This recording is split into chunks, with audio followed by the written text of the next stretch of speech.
Hi there, Andrea here, your friendly neighborhood surrogates. You are watching video 1 of the weight loss series. I don't know yet how many videos are going to be in this series, but I will try to keep them short, and I will try to make sure that the closed captioning is accurate, because I know you're watching these at work. It's okay, girl. I got you. So today, for this video, I wanted to cover briefly why it's important that we're under 30 BMI before we start a surrogacy, and then also kind of give you a background of my own weight loss journey, and more specifically, recently, what I've done to have success. As you know, I've bragged that I recently lost 50 pounds after my last surrogacy using a ketogenic diet or a low-carb diet. So I will briefly touch on that before I go into greater detail in later videos. Let's get started. All right, so in the group, Mega Surrogate Stories group, we have a lot of, hopeful surrogates or potential surrogates who come in and they're like, oh man, I'm right around 30 BMI. I need to lose some weight. Do you know any tips on how to do it really quickly? And some women come in and say, I'm so offended. Like, I don't think it's fair to use BMI as an indicator for health. It's not accurate. It's so broad. And you know what it is? It is broad. It is supposed to give you a very broad picture. And if you're not familiar, BMI stands for Body Mass Index, and it's basically a ratio between your weight and your height. And people will argue, oh, well, muscle weighs more than fat. I have a high muscle content, so I'm going to be heavier naturally. Hold on a second. Unless you're eating like a bodybuilder, like 7 or 8 times a day, boiled chicken, steamed broccoli, and brown rice, you're going to be on the standard American diet. Standard American diet is, you eat at home sometimes, whatever's available, sometimes seasonally, sometimes not. You're not super conscious about it, but you go through the drive-thru once in a while. You're eating out once in a while. That's the standard American diet, okay? You're eating sugar, you're eating bread, you're eating pasta, you're eating meat, you're eating cheese, or you're vegan or whatever. If you're eating things out of boxes, you're on the standard American diet, okay? So if you're on the standard American diet, it's a pretty accurate estimate of your weight health, BMI is, okay? I know it's a little bit unfair to generalize, and it's a little bit unfair to have such a broad thing, but it's a picture. It's a large picture, okay? And there's other specific things that the doctors will go in more detail and look at your health and whatnot. But the first thing is there are a lot of risks associated with being overweight while you're pregnant. One is gestational diabetes. You are at a statistically much higher instance of getting gestational diabetes when you're over 30 BMI, because you're considered in the obese range. It's not just about the fetus and the health of fetus and the health of a newborn baby. It's also about you and your life and your health, okay? It's not great for you to have a really high insulin level. And we're going to talk a lot about hormones throughout this series, and you're going to see the role that insulin plays throughout the series. And it's just, gestational diabetes is not a place where you want to be if you can avoid it, okay? So if you stay under 30 BMI, you're statistically much less likely to have that problem, okay? Another one is preterm labor. It's dangerous, straight up. If you are in the obese range, you are statistically more likely to have preterm labor. Preeclampsia, deadly, okay? Some of these things are extremely serious. Now, that's what the clinic's looking at. I'm going to tell you from my own experience and the experience of several other surrogates that I am intimate with, that you're going to gain weight because of exogenous hormones. When you start a surrogacy, when you start the IVF process, you are injecting or you are taking orally exogenous hormones, which means they're hormones that you did not produce in your own body. They're being given to you to force a cycle.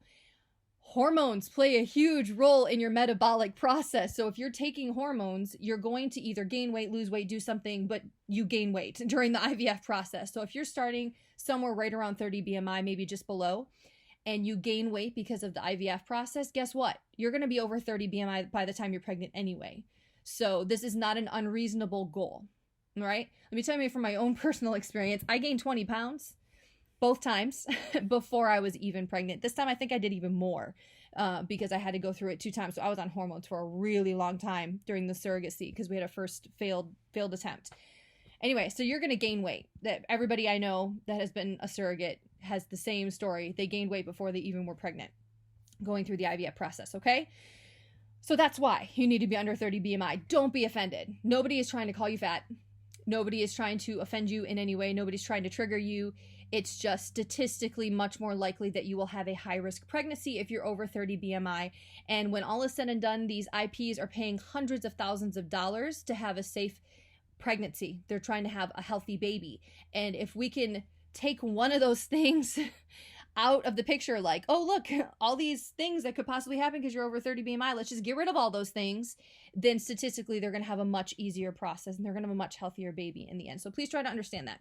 All right, if you stuck with me this far, that means you totally understand the importance of being under 30 BMI and you're ready to make a change.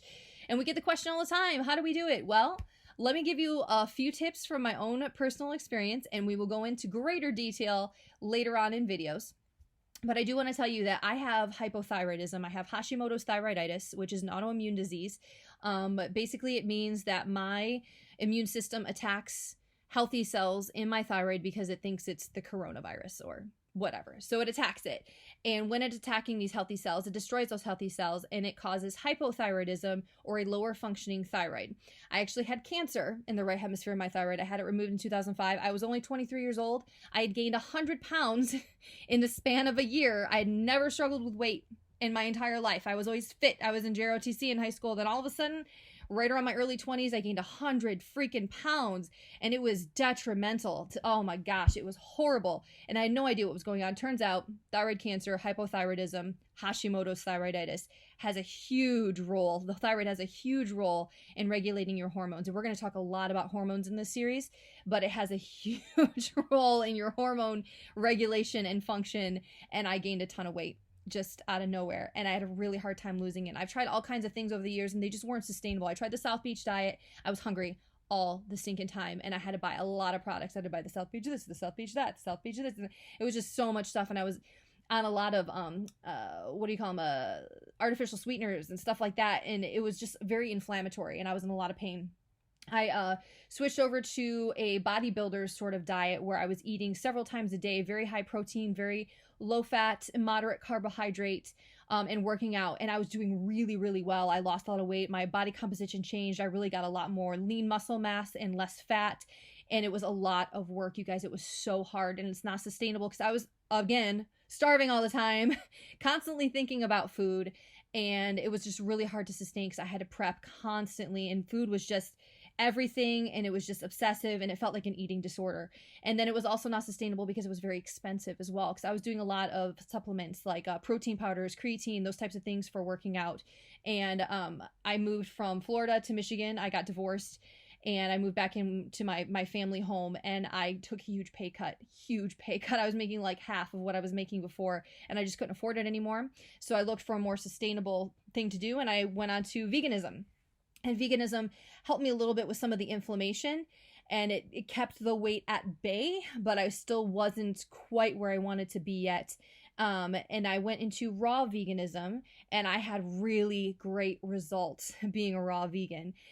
But then I moved from Michigan out here to California where I live now so that I can be with my then boyfriend, now husband. And I did not get a job right away. The job I was promised fell through, and there was a couple months where I did not have a job, and I was at the mercy of whoever wanted to feed me, basically. So I was eating tacos. So I couldn't sustain raw veganism and the super high cost of, all the organic produce. And I still had a lot of inflammation during that time. And I was still obsessed with food at that time. And I was still hungry all the time during that time. So I kind of just lived my life. And then I finally got that position at the YMCA that I was hoping to get. I was working about 80 hours a week, and I couldn't sustain anything at 80 hours a week. And so we were eating out a lot. And I gained a little bit of weight, but it wasn't detrimental. It wasn't to the tune of 100 pounds that it was back in 2005. So I gained a little bit of weight back, and then we got married, and I got pregnant with my boys, my twins. They're 8 years old now. So when I got pregnant with them, I really wanted to be more conscious about what I was eating. I wanted to be really healthy, and I wanted to try to get as many of my nutrients as I could from my food rather than only relying on the prenatal vitamins. So I was really conscious, and I actually only ended up gaining 20 pounds with twins, which means I was doing all the right things. I was eating plenty of food. I was never hungry. I made sure I was eating plenty of food, and I was making all our food at home. And I was doing a lot of fermentation, and I had a sourdough starter. So I was making sourdough bread, and I started looking into the Weston A. Price Foundation and traditional foods and ancestral foods. And I learned a little bit about the paleo diet, and I learned about low carb, and I learned about autoimmune protocol, and I was able to get my inflammation down quite a bit. And then when we moved from Spring Valley over here in Southern California to another town in Southern California called Bonita, we ate out for like 2 or 3 weeks straight, and the boys had never been exposed to anything of that amount and that nature, like Taco Bell, McDonald's. And Lena, of course, I had our little one too. She didn't eat as much. She was still mostly nursing at that point. But they got really sick, and we couldn't figure out like, why are they so sick? They were so sick. They were having vomiting and diarrhea for weeks, and the doctor was like, oh, they have gastroenteritis, they just keep reinfecting themselves. And I'm like, nobody else in the house is sick, they're not reinfecting anybody else, so what's going on? Turns out my boys are allergic to gluten. They had never really had straight gluten before, barely even ever had, like, refined sugar. I was making brown rice pasta, I was making sourdough bread because I had, the sourdough starter. Everything was from scratch. This is the first exposure they ever had to like straight raw gluten, and a ton of it all at once. Well, we finally made the association, eliminated gluten from their diet, and they immediately started getting better. And in turn, I made us all gluten-free as well, because I'm not making multiple meals, and all my inflammation went away too. So fast forward to the surrogacy, and we were on this gluten-free diet, and I had no inflammation. My previous pregnancies, I was so inflamed. I had the worst back pain and knee pain and neck pain, everything pain during my pregnancies. I thought it was my lot in life, but it was gone. Even though I gained so much weight during the surrogacy. I gained 20 pounds before I got pregnant. I gained 50 pounds during the surrogacy, 70 pounds, guys. All that 100 pounds that I had lost a million years ago, I gained most of it back from the surrogacy. So I had the baby. It was actually a really smooth labor and delivery, and I attribute that a lot to being gluten-free the whole time and having low inflammation. But I did gain a lot because of the exogenous hormones, and I did eat sugar. I ate whatever I wanted. Didn't really worry about it too much. Still took my prenatals and still, was conscious about making sure I got plenty of nutrition, but I also treated myself, and clearly I shouldn't have done that because I was a little bit older during that time too. Anyway, so after the baby was born, we took a month-long trip to across the country. We went all the way down to Disney World, and I ate like every dessert I could find. Still no gluten, but it's everything I could possibly eat. And when we came back, I was so inflamed. I had edema in my ankles. They were so thick, and like you'd push on my ankle and you'd see like an indent because it was just so swollen and full of fluid. And I was like, that's it. You know what? I'm done with this inflammation crap. My knees were hurting. My fingers were hurting. Everything was swollen and inflamed. I was like, I'm done with this.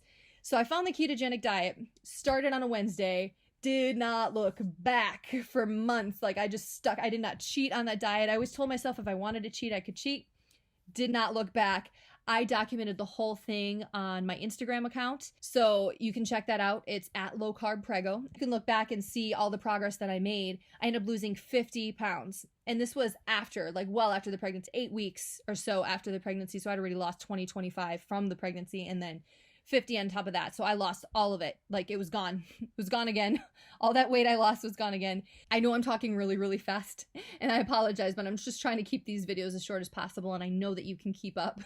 I'm going to go into great detail about the ketogenic diet and some of the specifics of just eating low carb in general in future videos, but I do want to talk about some criteria that I have for whether or not a diet works. And the one is, I don't want to be obsessed with food. I don't want to be starving all the time, so I have to be satiated. I have to be full. 2, it has to be easy. I have a family. I'm not making multiple meals. Like it has to be sustainable. It has to be cheap.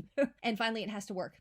Like I have to actually drop weight, and it needs to happen pretty quickly because I'm an old woman now, and it needs to happen. So these 3 criteria are definitely met with the ketogenic diet, and I'm very excited to share with you the details in future videos. So come along this journey with me. Bye.